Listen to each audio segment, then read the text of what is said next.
Good morning, everyone. Hopefully you are having a wonderful Tuesday. Today it is cold and bright outside. We have snow and ice on the ground right now, and we have more freezing rain coming today around 2 o'clock p.m. Pacific Standard Time. Woo! We just want the snow. Forget about the rain, especially the freezing rain, because we can go play in the snow, you know. But anyways, You're a poet and didn't even know it. yeah. But so it is AA Day, and I'm going to say a few of the things that I hope that people will refrain from doing, and that is being judgmental, no harassing people, and no being a bully. Please be kind. This is a meeting. It is to help those who want help, or to those who are here to support a friend or a family member, or just my channel in general. So just because somebody's in the chat does not mean that they are the alcoholic. But either way, just be kind to each other, and thank you for being here. My name's Sandra, and I'm an alcoholic. And we're going to say the Serenity Prayer, and then I will read, I will say the steps and then get into our story of the day.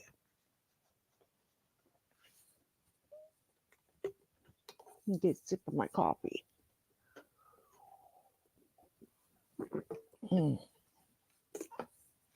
Second cup today. Okay, here we go. Y'all ready? Let's get this going. God, grant me the serenity to accept the things I cannot change, the courage to change the things I can, and the wisdom to know the difference. And if you're new here, you're welcome. There are no boundaries on your race, your gender, none of that, because AA is for everyone that wants to be in AA. So, step one, we admitted we were powerless over alcohol, that our lives had become unmanageable. 2, came to believe that a power greater than ourselves could restore us to sanity. 4, made a decision to turn our will and our lives over to the care of God as we understood Him.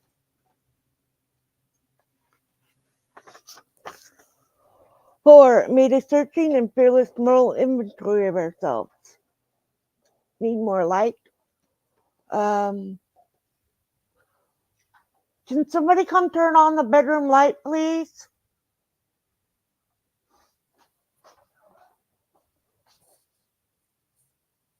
Thank you. 5, we admitted to God, to ourselves, and to another human being the exact nature of our wrongs. 6. We're entirely ready to have God remove these defective characters. 7. Humbly ask Him to remove our shortcomings. 8. Made a list of all persons we had harmed and become willing to make amends to them all.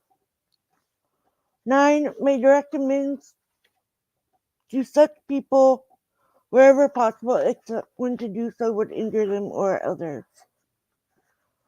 10. Continue to take personal inventory of ourselves and doing wrong, promptly admit it.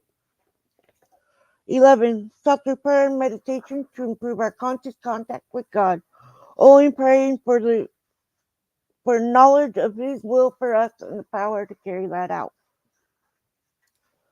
12. Having had a spiritual awakening as a result of these steps, we try to carry this message to alcoholics and to practice these principles in all our affairs.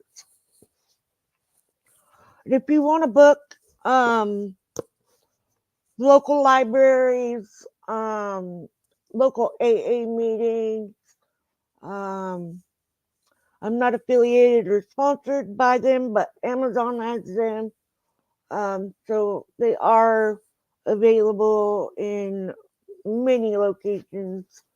I think you can buy them from your group or an AA meeting.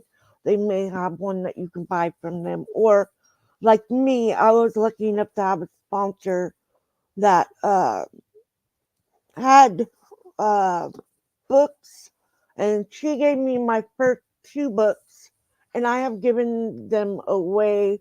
I think I've given 2 or 3 of each, and not to the same people.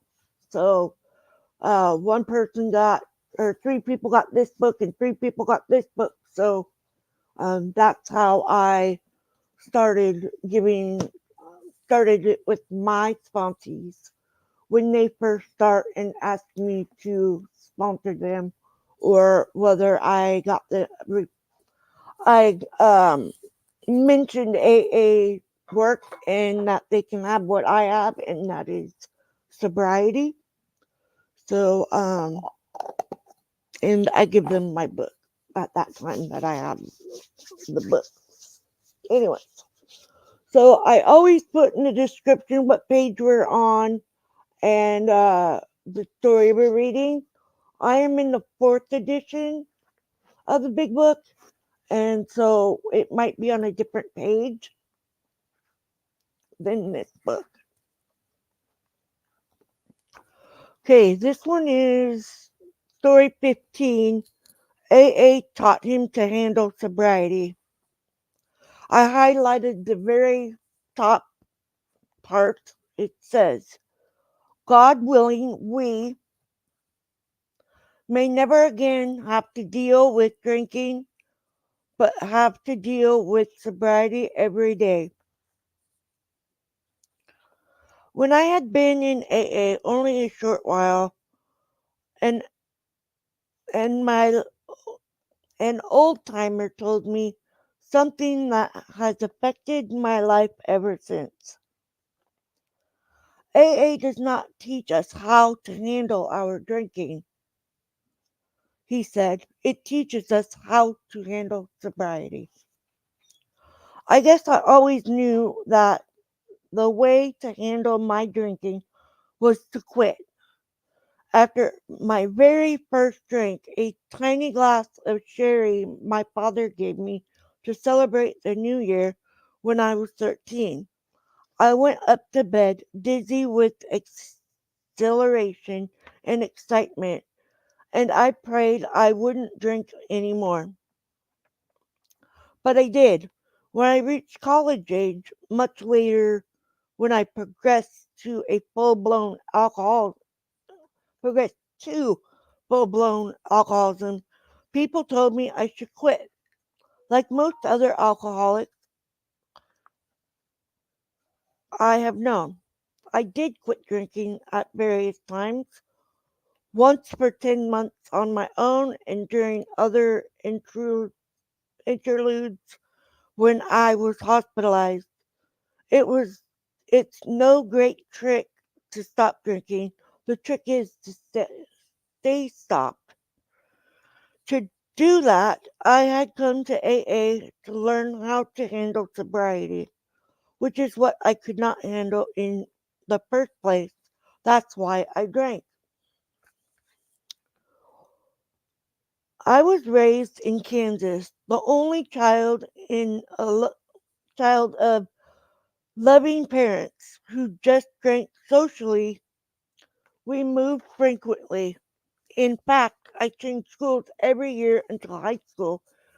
In each new place, I was the new kid, a skinny, shy kid, to be tested and beaten up.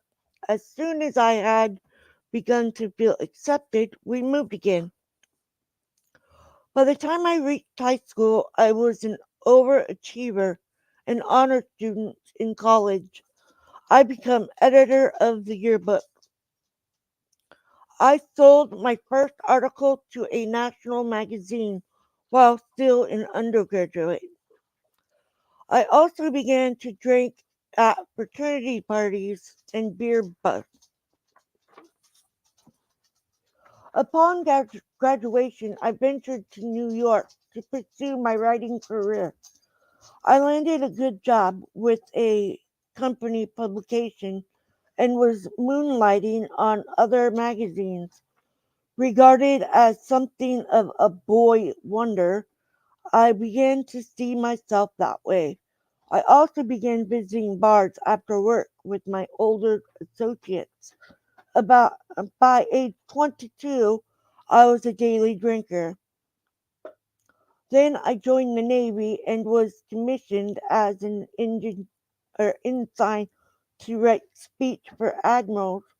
Later, I went to sea, serving as gunnery officer of a destroyer escort and emerging a lieutenant commander. I also got into my first disciplinary trouble caused by drinking on two separate occasions. In the last year of my Navy service, I was married to a lovely, lively girl who enjoyed drinking. Our courtship was mainly in bars and night spots.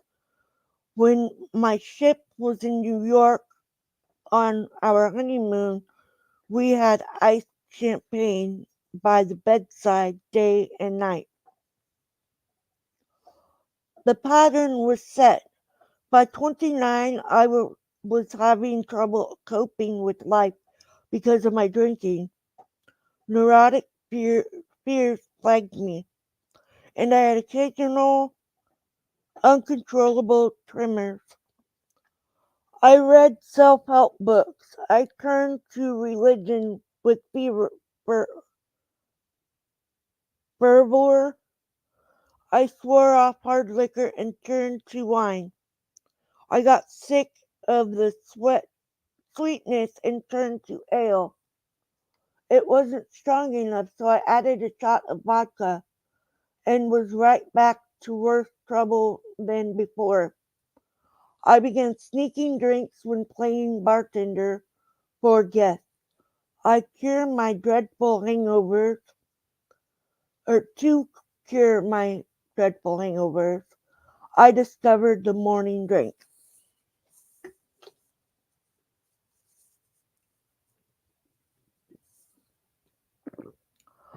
The early promise of the boy wonder faded and my career began to drift. Although my ambitions still flickered, it now took the form of fantasizing.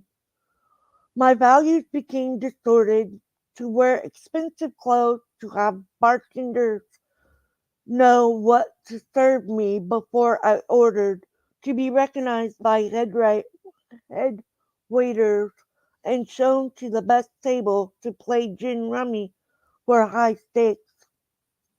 With the insouciance of a riverboat gambler, these were the enduring values in life, I thought. Bewilderment fear and resentment moved into my life, and yet my ability to lie outwardly and to kid myself inwardly grew with every drink I took. Indeed, I had to drink now to live, to cope with the demandments and frustration. Oh, sorry, I skipped some. With the demand of everyday existence. When I encountered disappointments and frustrations, as I did more and more frequently, my solution was to drink. I had always been oversensitive to criticism and was acutely so now. When I was criticized or reprimanded, the bottle was my refuge and comfort. When I was faced with a special challenge or social event, such as an important business presentation or a dinner party, I had to fortify myself with a couple of belts. Too often I would overdo it and behave badly at the very time I wasn't to be at my best. For instance, the 50th wedding anniversary of my wife's parents was the occasion for a huge family reunion at our home. Despite my wife's entreaties to take it easy, I arrived home in bad shape. I remember being dragged drink in hand from under the grand piano where I had hidden to be locked in my room in disgrace. Above all, I was suffering inner pain because my performance and my accomplishments in life failed to live up to my own expectations of myself. I had to insensitize that pain with alcohol. Of course, the more I drank, the more unrealistic my expectations became, and the poorer my performance. And the gap widened, so the need to drink grew still greater. At age 40, I developed a large lump in my pot belly, and I feared it was a tumor. The doctor pronounced it a badly enlarged liver and said I had to quit drinking. I did. I went on the wagon with no outside help and with no real difficulty, except that I didn't enjoy life without drinking. I had to cope with the demand of everyday living without my comforter and as in my crutch, and I didn't like it. So when my liver had recovered after 10 months, I resumed drinking. At first, just one drink on occasion. Then drinks came more frequently, but were carefully spaced out. Soon my drinking was as bad as ever, all day long, every day. But I was trying frantically to control it, and it had gone underground now because everyone knew I shouldn't be drinking. Instead of drinking in fancy bars and clubs, I had to carry a bottle of vodka in my briefcase, duck into public toilets, and gulp from the bottle, trembling in order to keep from falling apart. Over the next 2 years, I sickened rapidly. The enlargement of my liver degener- degenerated into cirrhosis. I vomit every morning. I could not based food. I suffered frequent blackouts. I had severe nosebleeds. Bruises appeared mysteriously over my body. I became so weak I could barely drag myself around. My employer gave me one warning, then another. My children avoided me when I woke in the middle of the night with shakes and sweats and fears. I would hear my wife weeping quietly in bed beside me. My doctor warned me that if I kept on, I might have esophageal hemorrhaging and die. But now all choice was gone. I had to drink. What my doctor had warned me about finally happened. I was attending a convention in Chicago and carousing day and night. Suddenly I began vomiting and losing recklessly great quantities of blood. Hopelessness now. I felt it would be better for my wife, my children, and everyone in my life if I went ahead and died. I found myself being lifted onto a stretcher and whisked away in an ambulance to a strange hospital. I woke the next day with tubes in both arms. Within a week, I was feeling well enough to go home. The doctor told me that if I ever took another drink, I might be, or it might be my last. I thought I had learned my lesson, but my thinking was still confused, and I was still unable to deal with everyday living without help. Within 2 months, I was drinking again.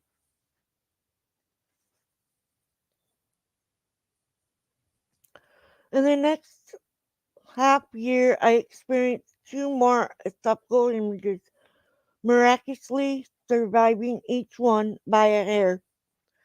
Each time I went back to drinking, even smuggling bottles of vodka into the hospital as soon as the blood transfusion had ceased.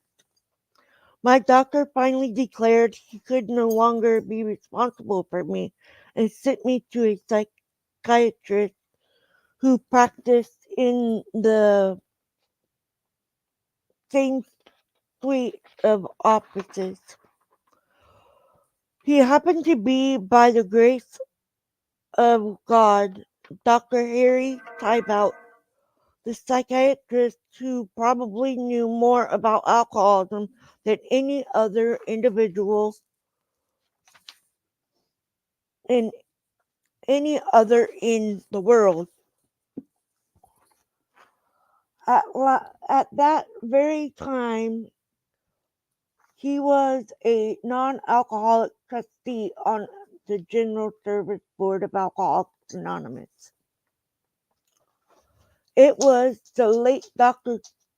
Tybo, Tybout then who persuaded me to seek help through AA. I acquired a sponsor and began attending meetings but continued to drink. Within a few days, I found myself drying out on a drunk farm. While there, I read the big book and the grapevine and began the slow road back to health and sanity through the recovery program of AA. As the sober days grew into sober months and then into sober years, a new and beautiful life began to emerge from the shambles of my former existence. The relationship between my wife and me was restored to a love and happiness that we had not known even before my alcoholism became acute.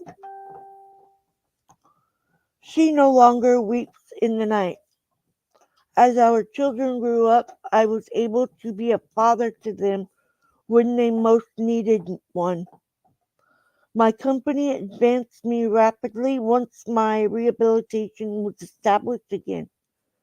Regaining my health, I became an avid jogger, sailor, and skier. All these things and many, many more AA gave me, but above all, it taught me how to handle sobriety. I have learned how to relate to people. Before AA, I could never do that comfortably without alcohol. I have learned to deal with disappointment and problems that once would have sent me right to the bottom. I have come to realize that the name of the game is not so much to stop drinking as to stay sober. Alcoholics can stop drinking in many places in many ways, but Alcoholics Anonymous offers us a way to stay sober.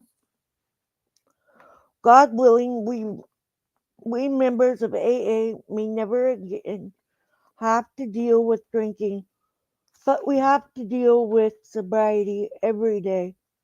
How do we do it?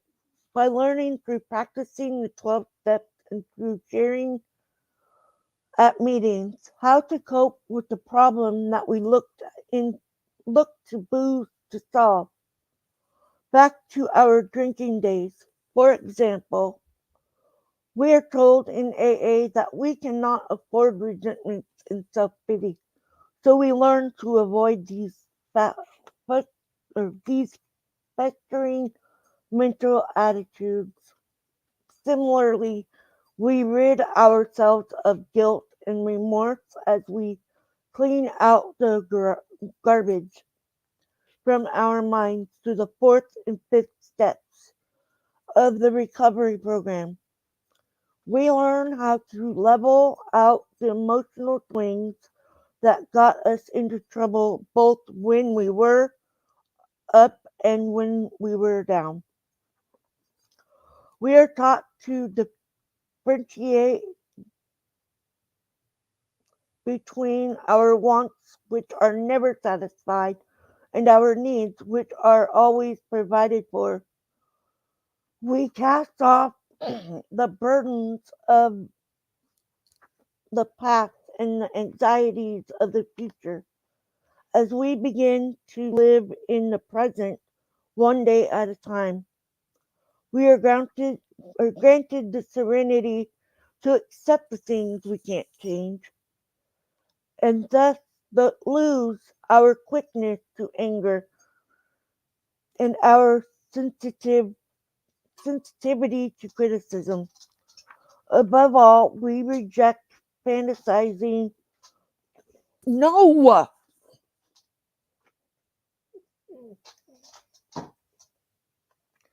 This made me lose my spot, Copper. Above all, we reject fantasizing and accept reality. The more I drank, the more I fantasized everything I imagined, getting even for hurt and rejection. Really,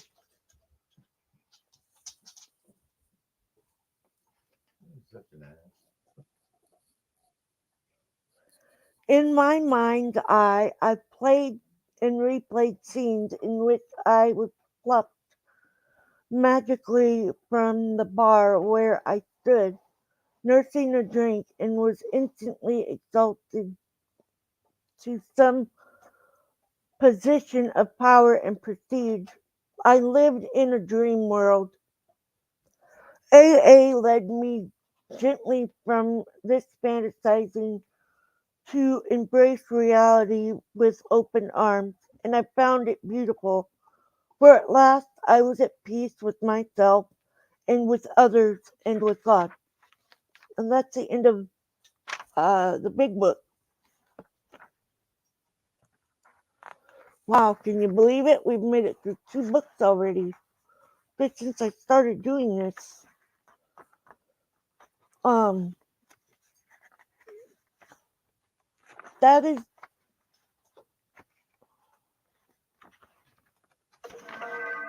this book shows us exactly things that we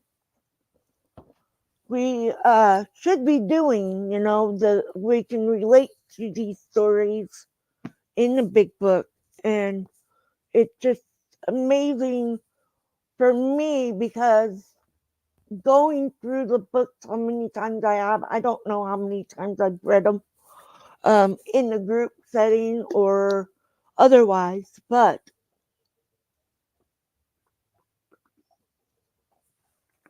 each time I do read the books, I learn something different.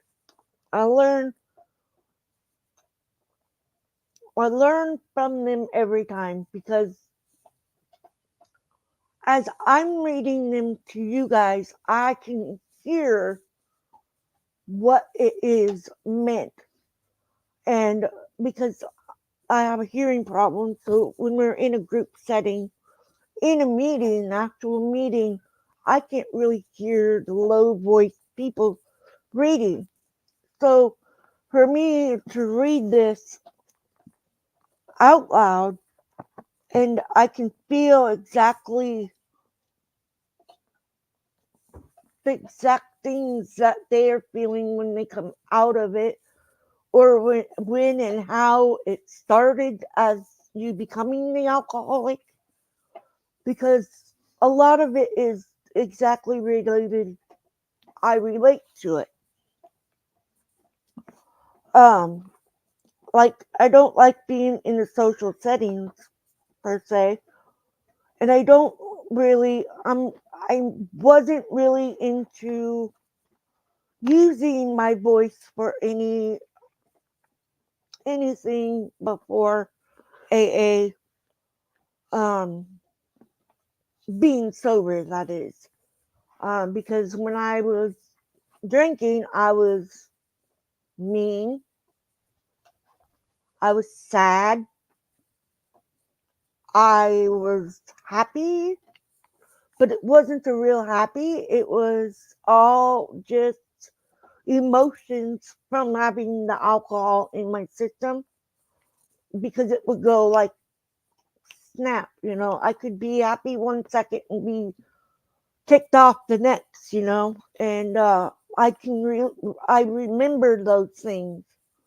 And so I still do have an attitude often, but I can also very often realize, hey, that I shouldn't be being this way with this type of attitude for this situation because I can easily walk away. I can just say, I'm done with you for right now and walk away. And that's exactly what I do. Um, I get in arguments with my sister, who is my neighbor and my best friend. But yes, we do get in arguments. And by the way, we are twin sisters, identical twin sisters, that is. And we do get in our arguments. And, we are both in our sobriety journey together. She is 8 months behind me, and I'm very proud of her. And I'm very happy that I got her to start coming to AA and working her steps every day. And I'm part of that. Um, but we have learned that when we get upset with each other, we need our own space to go and correct it. And so that's what we do. And it's under the bridge once we come to realize our actions were uncalled for and we need to make amends right away because that is my best friend and I don't want to um have something over me being mad at anyone. And yes, I do hold a grudge against certain people, and that is just that. But it's not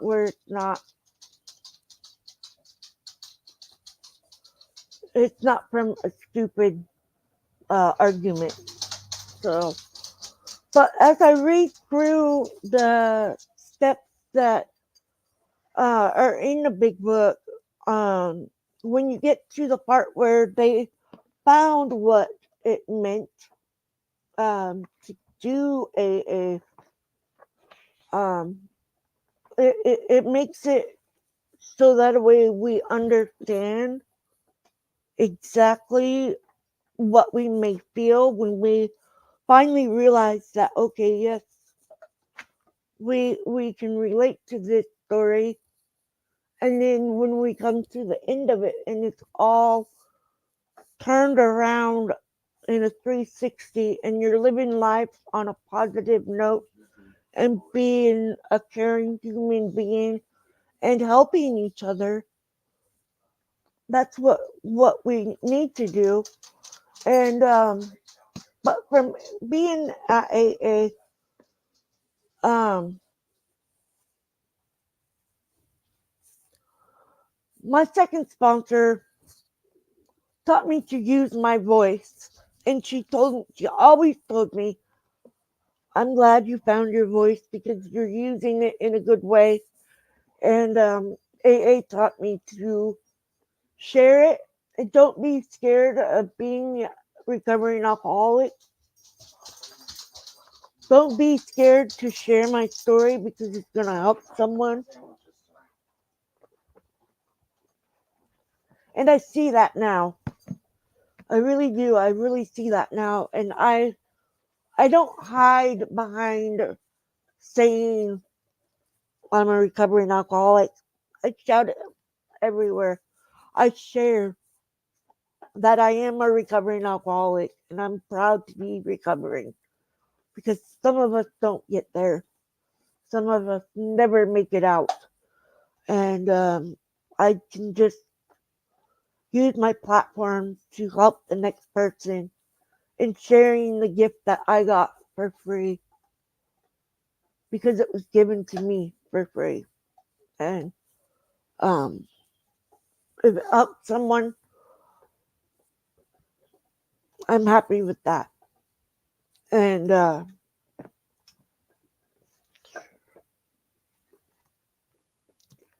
happy tears because I'm sober. Every day I'm sober. I'm lucky to be sober. I'm lucky to be alive and I'm blessed to have what I have, even though it's not much. I still have great friends, a wonderful family, and all of you here in the AA world of living in recovery. And with that, I'm going to say the Serenity Prayer for Facebook side, and then I will do the daily reflection over here on YouTube, and I'll post it up on my wall on Facebook. And thank you guys for being here. It means a lot. God, grant me the serenity to accept the things I cannot change, the courage to change the things I can, and the wisdom to know the difference. Keep coming back. It works if you work it.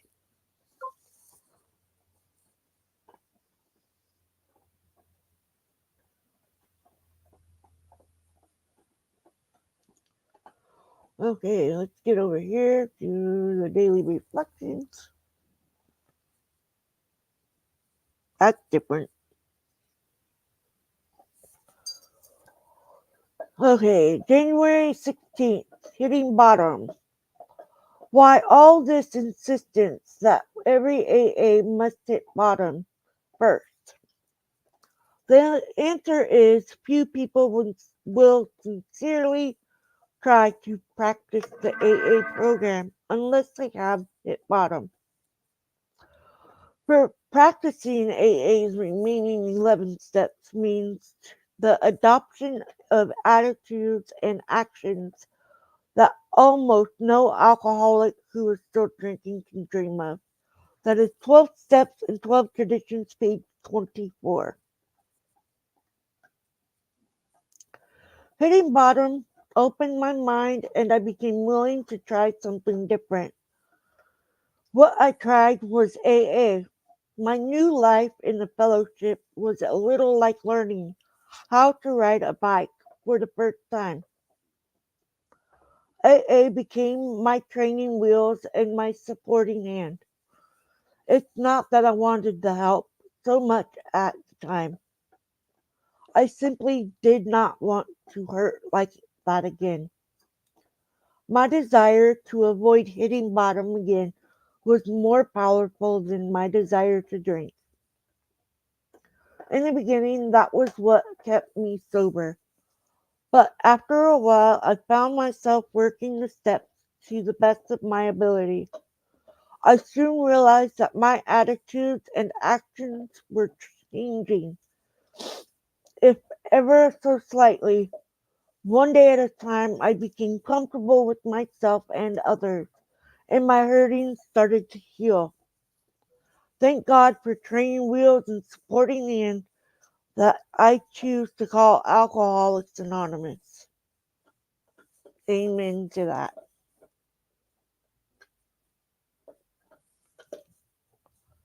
Anyway, thank you all for being here, and I hope you have a wonderful week. I will be live again probably, I'm thinking tomorrow afternoon, um, just to do a short shout out.